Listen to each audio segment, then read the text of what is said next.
Bonjour chers parents du 21e siècle et bienvenue à cette édition du 24 novembre 2021. Eh bien aujourd'hui, on poursuit cette série qui s'intitule « Est-ce que mon enfant est libre d'exprimer ce qu'il ressent ?» On a vu la semaine dernière que lorsque, en tant que parent, on exprime des émotions négatives, évidemment, ça a un impact sur la qualité de vie de nos enfants. Cette semaine, on va voir que lorsqu'on refoule des émotions négatives, eh bien, nos enfants vont avoir tendance à les exprimer. Alors, il y a un petit bémol, il y a une petite mise au point que j'aimerais souligner, j'aimerais soulever quelque chose de vraiment important.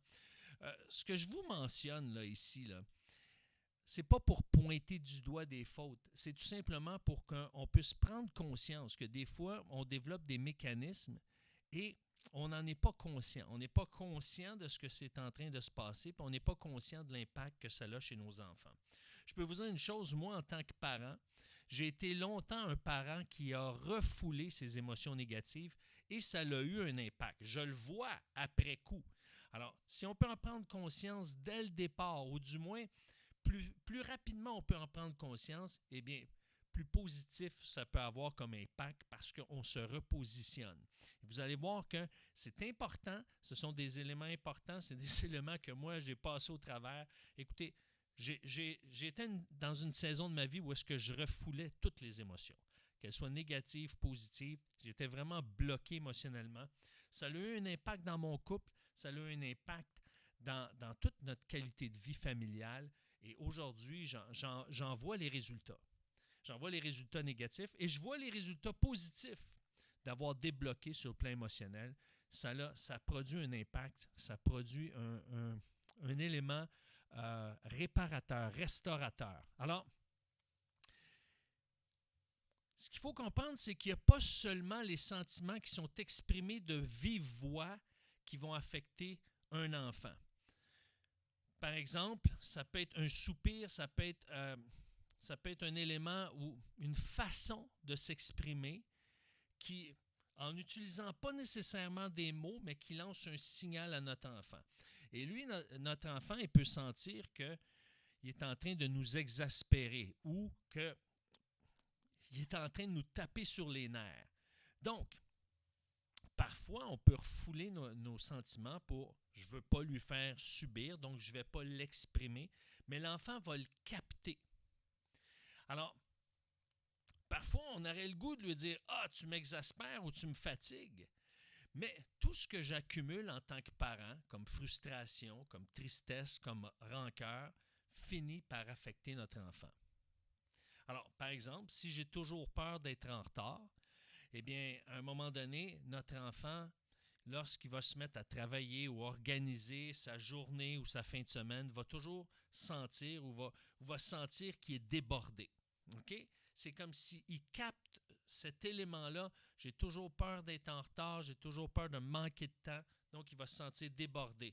Ou par exemple, si je me sens seul, je me sens incompris, mais mon enfant, à un moment donné, il va se dire « Comment ça se fait que personne m'écoute? » C'est comme s'il a développé certains mécanismes qui font en sorte qu'il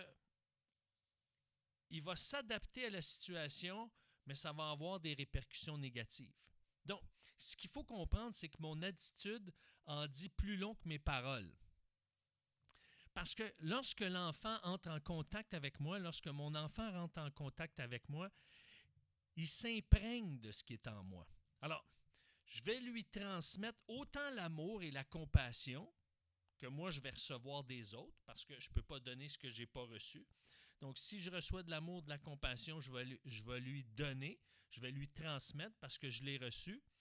Mais si, par exemple, j'ai développé de l'angoisse, de l'anxiété, de la tristesse, de la déprime ou de la colère, de la peur, de la rancune, et si ça me ronge quotidiennement, si ce n'est pas simplement momentané, mais c'est continuellement intégré dans ma vie, c'est clair que ça va avoir un impact sur lui et il va avoir de la difficulté à s'exprimer librement parce que l'enfant va percevoir ce que je vis et va l'imprégner, va s'imprégner de ce que je vis et va exprimer ce que je vis. Et moi, ça va me frustrer. Parce que si je refoule de la colère, eh bien, c'est certain, ou presque certain, ou pas mal certain, que mon enfant va développer des mécanismes, des réflexes, des comportements qui sont reliés à la colère. Alors, puis ce qui arrive, c'est que quand je suis débordé, ou quand je suis absorbé, ou quand je suis contrarié, eh bien, qu'est-ce qui arrive? C'est là que mon enfant se montre le plus capricieux. Pourquoi? Parce qu'il absorbe ce que je suis et ça l'amène à réagir.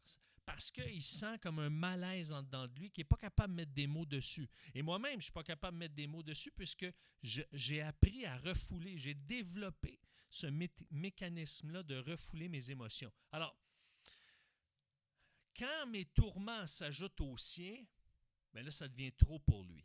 C'est comme si ça devient un cocktail qui est trop grand, trop lourd pour lui.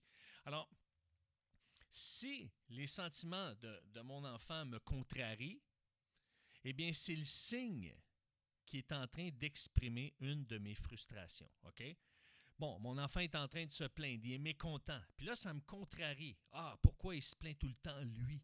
Mais il est peut-être en train de, justement, capter mes propres insatisfactions et il les retraduit, lui, parce qu'il est infecté par mes insatisfactions que moi, je n'ai pas pris conscience. Je n'ai pas pris conscience que j'entretiens de l'insatisfaction dans ma vie, ou je tolère une insatisfaction dans ma vie que je n'ai pas composé avec cette insatisfaction-là. Donc, si je suis capable de l'écouter avec patience et compassion, c'est que ces émotions ne sont pas liées aux miennes. C'est là, si je me sens dégagé, je suis capable de l'accueillir dans ces émotions négatives, je me sens disponible à l'accueillir dans ces émotions négatives, c'est là que ça me lance le signal, OK, mes émotions n'affectent pas les siennes parce que j'ai un détachement. C'est comme ça qu'on peut développer un repère si on veut. Alors maintenant, ce qu'il faut comprendre, c'est que si mes enfants manifestent des comportements ou des attitudes qui me déplaisent et ça vient me chercher, et puis là, je prends conscience, je dis « Ah, c'est peut-être parce que moi-même, j'ai refoulé ou je n'ai pas voulu faire face à ces émotions négatives que j'entretiens ou que je refoule. » Ça ne veut pas dire que je suis un mauvais parent. Ça veut tout simplement dire qu'il est temps que je fasse une mise au point, que j'aille un regard introspectif dans ma vie à ce moment-ci. Alors, ça veut dire quoi? Peut-être que j'ai besoin d'un peu plus de temps pour justement développer ma spiritualité ou un peu plus de temps pour moi-même, pour partager avec des gens ou pour prier justement, pour avoir ce temps d'arrêt, ce temps où est-ce que je me retrouve spirituellement et je me dégage de ce qui vient alourdir mon cœur, mon âme. Et c'est peut-être aussi le temps pour votre enfant de vivre un temps mort pour évacuer ses émotions. On en a parlé du temps mort dans la série Comment connecter un enfant à ses émotions, une des clés essentielles de l'éducation parentale. J'ai produit une série là-dessus qui est disponible sur Décentré. Connecter un enfant à ses émotions, une des clés essentielles de l'éducation parentale. Alors, vous pouvez consulter ces capsules-là, vidéo, audio, pour pouvoir vraiment apprendre à développer c'est quoi un temps mort. Un temps mort, ce n'est pas un temps d'isolement pour punir votre enfant, c'est un temps où est-ce que, oui, il va s'isoler, mais pour connecter avec ses émotions. Qu'est-ce que je suis en train de vivre? Est-ce que je suis en train de vivre de la colère, de la tristesse, de la peur, de la rancune, etc.? Donc, vous pourrez développer là-dessus. Il y a peut-être que c'est le temps pour vous d'inculquer cette notion-là de temps mort. Ou, par exemple, c'est peut-être une bonne occasion de partager les émotions similaires qu'il est en train de vivre. Supposons qu'il vit de la colère. Il vit de la colère parce qu'il s'est passé quelque chose d'injuste à l'école. Son ami ou son compagnon de classe a été choisi, mais il a triché. Alors, maintenant, il va vivre de la colère. Et à ce moment-là, c'est peut-être une bonne occasion pour lui raconter des situations de votre enfance qui vous a mis en colère. Donc, ce n'est pas de lui confesser toute la colère que vous êtes en train de vivre. Ah, papa ou maman vit des moments difficiles au bureau. On a un collègue là, qui est impatient puis ça me met en colère. C'est pas le temps de lui faire porter le fardeau ou le poids de vos situations problématiques. Mais par contre, pour qu'il puisse connecter avec vous, racontez-lui. Moi, je vous invite à lui raconter des épisodes de votre enfance, à peu près dans le temps où est-ce que vous aviez le même âge que lui, connecté avec son univers émotionnel. Oui, j'ai vécu ça, cette émotion-là, quand j'étais enfant. Et c'est ça qui va créer un sain rapprochement. Parce que, vous savez, quand on partage des émotions similaires qui connectent avec la réalité de notre enfant, eh bien, à ce moment-là, ce que ça produit, eh bien, ça produit une connexion. Par exemple, moi, j'ai été stressé avant un exposé oral quand j'étais en secondaire 4. Je me souviens. Alors, si mon enfant était venu me voir et m'avait dit « Ah, papa, je stresse avec cet exposé oral-là. Là, toute la classe va m'observer. J'espère que je ne ferai pas rire de moi, etc. » Alors, je vais lui raconter, à un moment donné, j'ai dit hey, « j'ai vécu la même chose. » Puis moi, ce que j'ai fait à ce moment-là, j'étais tellement stressé que j'ai couru. Le local était au 2e étage. J'ai couru au 1er étage. J'ai ouvert la porte de l'école et qui menait à la cour d'école. Et je me suis mis à crier fort. Ouah! Pour évacuer mon stress. Puis je suis remonté en courant. J'étais essoufflé. Là, je suis allé m'asseoir. Et parce qu'on avait un temps de pause dans le corridor avant. Pendant qu'il y en avait un qui faisait sa présentation orale, l'autre allait dans le corridor puis il rentrait après. Alors, moi, pendant ce temps-là, j'ai couru, j'ai descendu les escaliers, j'ai crié, je suis remonté. Et là, quand je suis arrivé, j'étais comme libéré de mon stress. Alors, j'aurais pu lui partager cette expérience-là, pas pour qu'il fasse pareil, mais pour lui montrer que j'étais tellement stressé, j'ai eu recours à ce moyen-là. Voyez-vous, c'est un moment de connexion. Alors, maintenant, il y a une chose, par exemple. Il y a un petit bémol que j'aimerais vous partager. C'est important de demander à votre enfant ce qu'il ressent, mais ça ne veut pas dire que parce que vous lui demandez comment est-ce qu'il se sent, qu'est-ce qu'il ressent en ce moment, que vous devez plier à toutes ses demandes sous prétexte qu'il n'est pas content, qu'il n'est pas heureux. Par exemple, si vous lui dites « Bon, on s'en va chez mon oncle Robert ou chez oncle Robert cet après-midi », puis là, il est maugré, il n'est pas content. Alors, c'est pas dire ah, « OK, tu n'es pas obligé d'y aller » ou « OK, on va changer nos plans, tu n'es pas content, on ne veut pas que tu vives des mauvaises émotions. » C'est pas dans ce sens-là.